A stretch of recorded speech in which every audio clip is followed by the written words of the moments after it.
97% of men over 50 fail to notice the exact second a woman starts to flirt with them. This does not happen because they are blind, slow, or out of touch, but because the signals are no longer what they used to be many years ago. She is not going to grab your arm and giggle like a young teenager. She is not going to look at you and say, "I like you," or boldly ask you to go out for drinks. Instead, she will ask a question, a soft question, a casual question, one that sounds harmless on the surface but quietly opens a door. And if you do not step through that door, it closes just as quietly as it opened. That is how these moments slip away. You walk off thinking it was just a pleasant conversation. She walks away thinking, well, I guess he is not interested. You did not say anything wrong. You simply did not say the right thing because you did not realize what she was truly asking. This is what this video is about. These moments, these quiet questions that do not sound romantic at all, but show up as sideways glances, casual remarks, and curious little probes. These are the tools women use when they want to test the waters without diving in first. Over the next few minutes, I am going to walk you through 8 subtle questions women ask when they are interested, but too careful, too respectful, or too uncertain to say it directly. You will understand what she is really asking, why it matters, and how to answer in a way that shows you are still in the game. Not chasing, not desperate, just present, grounded, and fully yourself. Because here is the truth. After 50, most men do not need to try harder. They just need to notice more. And once you do, you will start to see interest where you once only saw politeness. You will notice warmth where you assumed there was just small talk, and real adult attraction where you once believed you were invisible. Let us talk about the first question. It sounds innocent, but it is one of the biggest tests she will ever put in front of you. How old are you really? It sounds playful, almost lighthearted. But when a woman looks you in the eye and asks, "How old are you?" and adds that small word, "Really?" she is not asking for a number. She is asking for something much deeper. She already knows you are not 30. She is not playing a guessing game for fun. What she is doing is checking how comfortable you are in your own skin. She wants to know if you carry your age like a heavy burden or like a quiet badge of honor. And the way you respond tells her everything she needs to know. If you flinch, dodge the question, or turn it into a joke about getting old, she may smile, maybe even laugh. But inside, the energy shifts because what she is looking for is not youth. It is presence, confidence, and a sense that you are still fully alive in your own life, not apologizing for the years you have lived. The men who stand out at this stage are not the ones trying to look younger. They are the ones who have made peace with their timeline. Men who can say without hesitation, old enough to know what matters and young enough to still enjoy the ride. Or even with a slow grin, "You want my age or my attitude?" I once spoke to a man named Rick. He was 64, divorced with silver hair and a sharp sense of style. He told me about a conversation he had at a downtown jazz lounge. The woman was maybe late 40s or early 50s, smart, elegant, and clearly engaged. After some easy back and forth, she leaned in and asked, "So, how old are you really?" Rick thought he was being clever and replied, "Too old for you?" She laughed, but not the way he hoped. He said he felt the spark dim almost immediately. Later that night, it hit him. He did not just dodge the question, he dodged the moment. That is what most men miss. These questions are not interviews, they are invitations. And when you answer them with self-doubt or self-mockery, she hears that message clearly. Under the surface, what is really happening is simple. As we age, we carry more history, more scars, and more quiet fears about whether we are still seen. Women feel that energy, and when they ask something like this, they are not curious about your age. They are curious about your aliveness. So the next time a woman asks how old you are, do not reach for the punchline. Do not treat it like a trap. Treat it like a door. Because if she is asking, she is already thinking maybe. And your answer decides whether that door stays open. Another question that catches many men off guard is this one. Why aren't you married? At first it can sound personal, even a little judgmental. But when a woman asks this with a gentle tone and genuine curiosity, it is not an interrogation. It is interest wrapped in caution. She is not digging into your past just to hear stories. What she is really asking is, are you emotionally available now? Is there room in your life for someone like me? This is where many good men stumble. Some launch into their entire romantic history, talking about divorce, heartbreak, and disappointment. Others get defensive and brush it off with a bitter laugh, saying things like, marriage? Tried it once, never again. Both responses do the same thing. They quietly close the window she just opened. She is not looking for a full explanation. She is listening to how you carry the answer. Whether you are at peace with your past or still dragging it behind you like luggage you never unpacked. A better response is simple, steady, and honest without being heavy. Something like, life kept me busy, but I have space now for something real. Or, I just have not met the right woman yet, maybe until now. I remember a man named Gerald. He was 67, quiet, worked with his hands, and had been widowed young. He told me about a woman he met at a community garden. They started talking about tomatoes of all things. After a while, she smiled and asked him, "So how come a man like you isn't married?" He froze. He gave a stiff answer about how things did not work out and quickly changed the subject. A week later, she stopped coming to the garden. Later, he said, "I didn't realize she was asking because she was thinking about us. I thought she was just being polite." That is the pattern. These moments do not announce themselves. They arrive quietly, disguised as casual questions that seem harmless until you understand them after she is gone. Psychologically, this is powerful.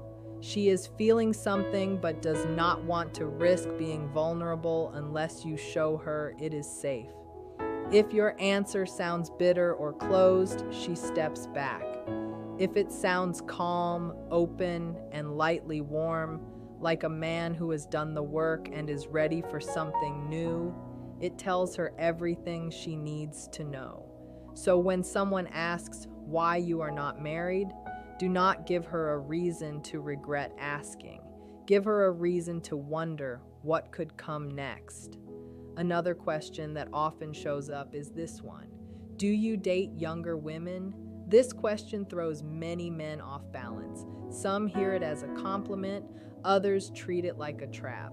But when a woman asks this, she is not asking about your dating record. She is quietly checking your openness. She is asking, could you see someone like me as more than just a friend?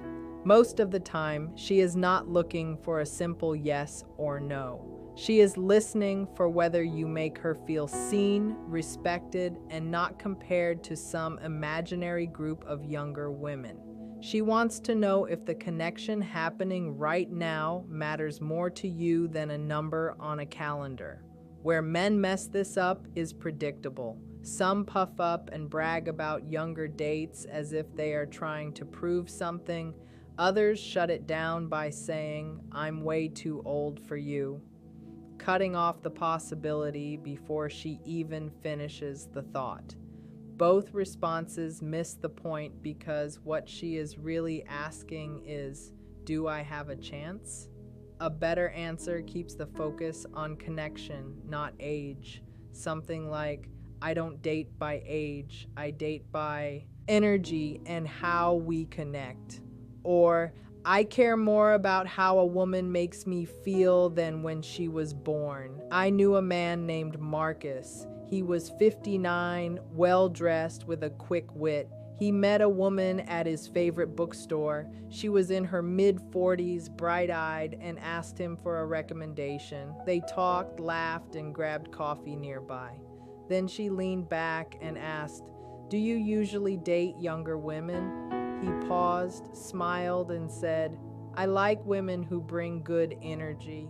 Younger or older doesn't matter much to me. What matters is that we click."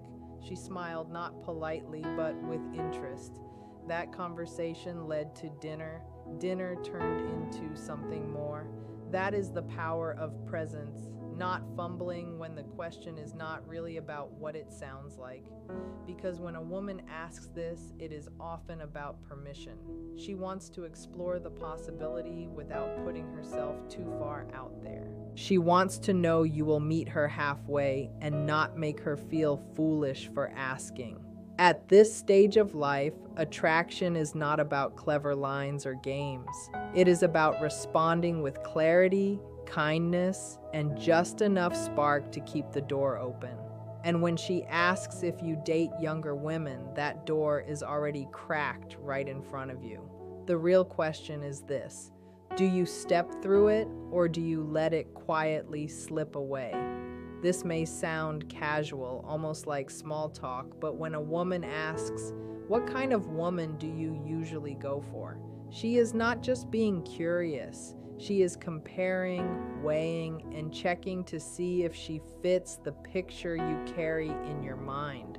This is not about building a checklist. It is about seeing whether she has a chance to be that woman. Here is the mistake many men make. They take the question too literally and start listing traits.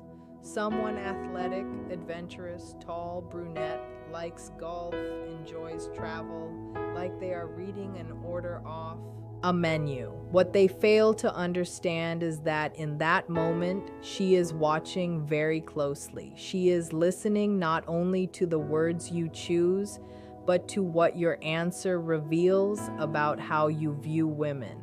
She wants to know if you are stuck chasing an image or if you are open to a real connection. She wants to know if you have grown or if you are still chasing an ideal that stopped making sense years ago. The better move is this: speak about qualities that matter, qualities that could easily live inside the woman sitting across from you. Try something like, "I like women who are thoughtful, curious, and able to laugh even when the day is hard." Notice how those traits are things she can already recognize in herself if she feels drawn to you. And if she is asking the question at all, there is a good chance she already hopes she fits your answer. I once spoke with a man named Elliot, 62, a retired firefighter. He met a woman through a volunteer project. They connected easily without effort or pressure. One afternoon, while painting a fence side by side, she asked him, "So, what kind of woman do you usually go for?" Without overthinking it, he said, "I guess I like someone calm, someone who makes a place feel peaceful just by being there." She did not say anything right away, but later that day, she stayed behind to help clean up. When he thanked her, she smiled and said, "I was hoping I was your type." That is the beauty of moments like this. When you answer with presence instead of performance, you create space for attraction to grow naturally.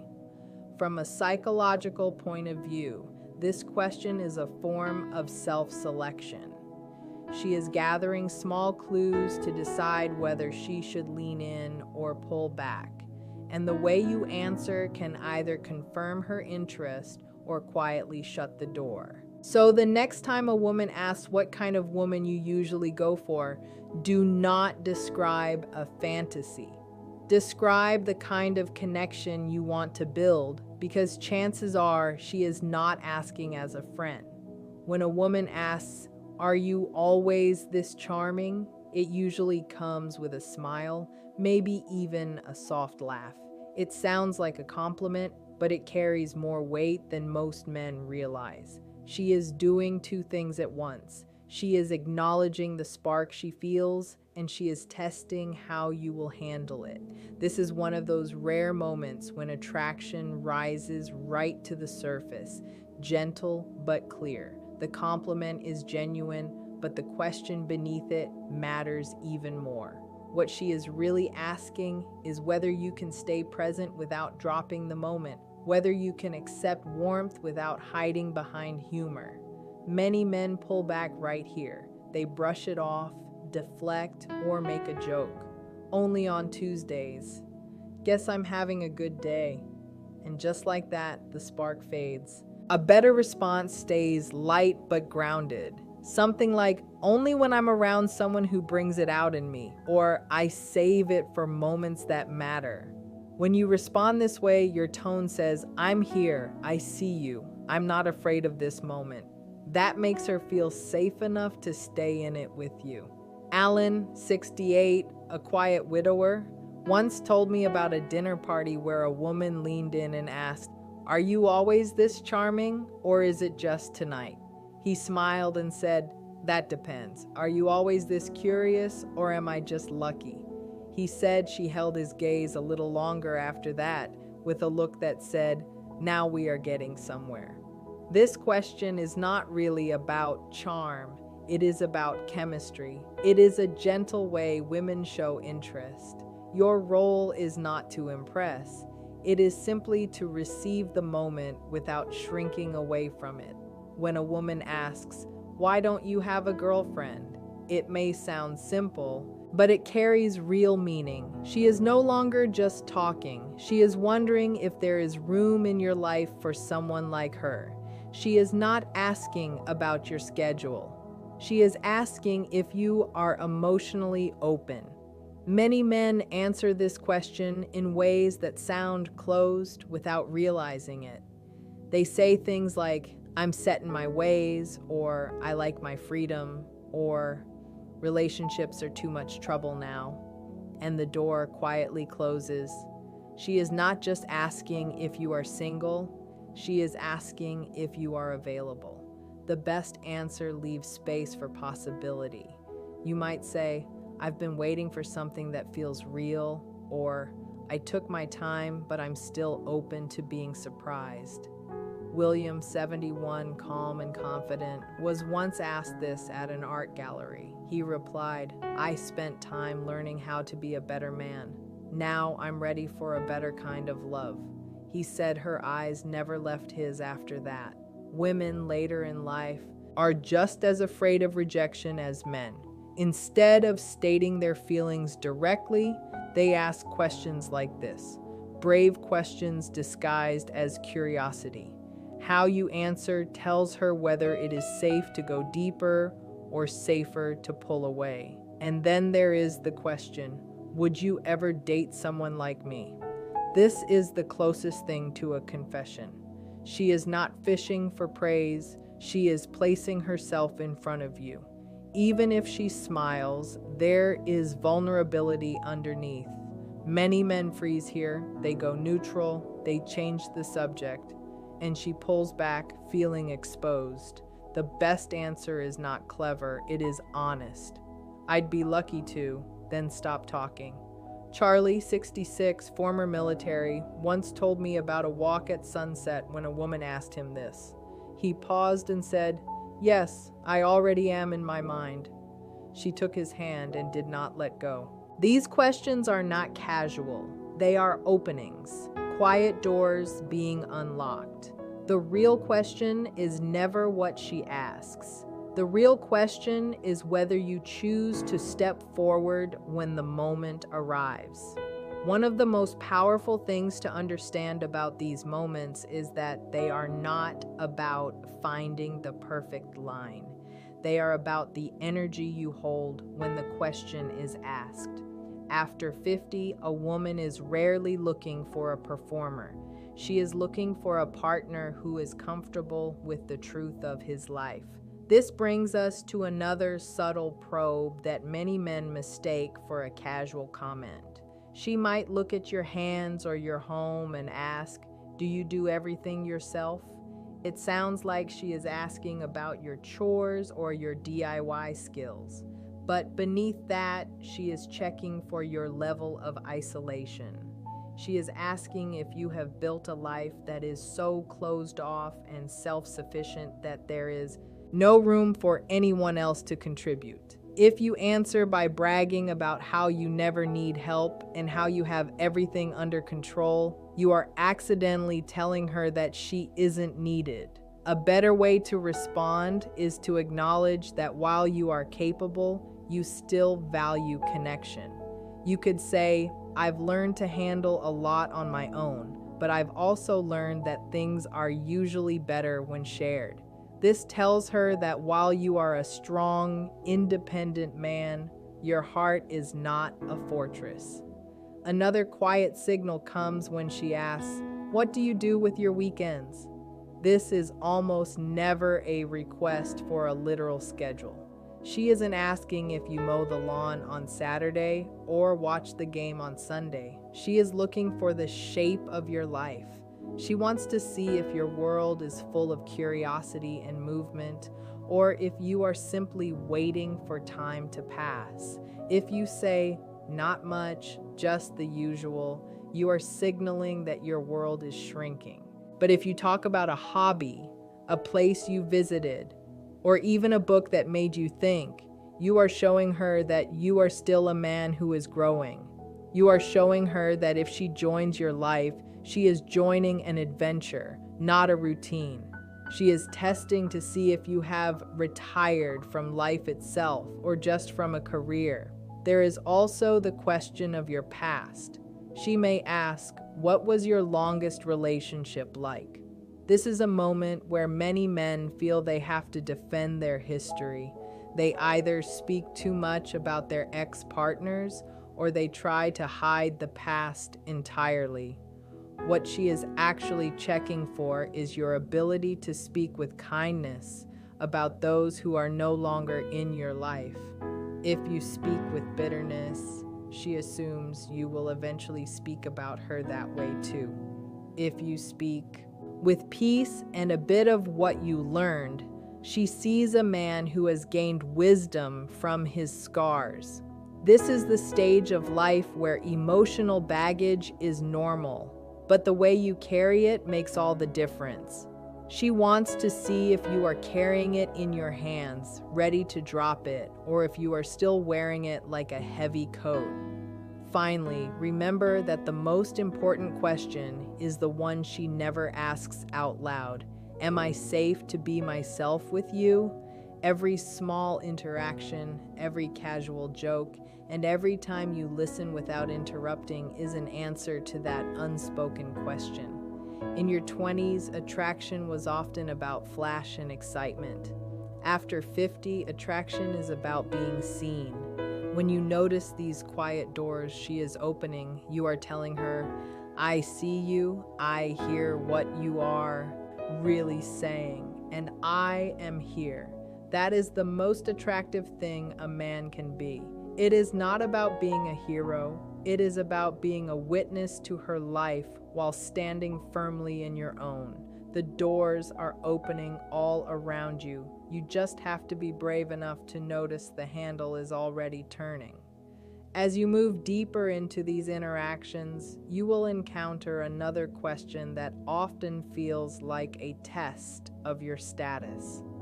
She might ask, "Do you still work because you want to or because you have to?"